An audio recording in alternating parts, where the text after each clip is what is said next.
முழுவதும் டிஜிட்டல் பணப்பரிவர்த்தனை சேவைகளான GPay, PhonePe போன்ற ஆப்கள் செயல்படவில்லை. இது குறித்த கூடுதல் விவரங்களோடு இணைகிறார் நமது செய்தியாளர் சுசித்ரா. சுசித்ரா, என்ன காரணம் ஆப்கள் செயல்படாமல் போனதுக்கு? விவரங்களை பதிவு பண்ணலாம்.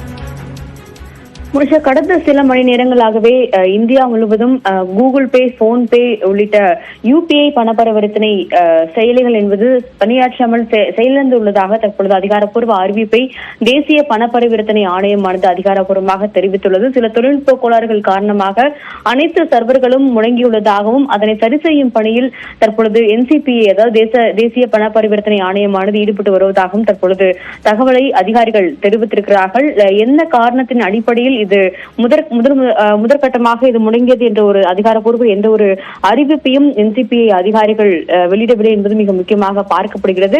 கடந்த 3 மணி நேரத்திற்கும் மேலாகவே பல்வேறு மாநிலங்களிலும் பெருவாரியான மக்கள் இந்த UPI செயலியை பயன்படுத்துவதிலிருந்து கடுமையான பாதிப்புகள் ஏற்பட்டுள்ளதாகவும் பொதுமக்களும் தெரிவித்திருக்கிறார்கள். பல லட்சக்கணக்கிலான பரிவர்த்தனைகள் பாதியிலேயே ரத்து செய்யப்பட்டுள்ளது என்ற ஒரு குற்றச்சாட்டுகளையும் புகார்களையும் தற்பொழுது இந்த UPI செயல் நிறுவனங்களுக்கு NCPA-க்கும் பொதுமக்கள் வழங்கி வருவதாகவும் முதற்கட்ட தகவலானது வெளியாகி வருகிறது. அடுத்த ஒரு சில மணி நேரங்களில் இந்த தொழில்நுட்ப கோளாறு என்பது சரி செய்யப்படும் என்றும் அதிகாரிகள் தெரிவித்திருக்கிறார்கள். மோனிஷா,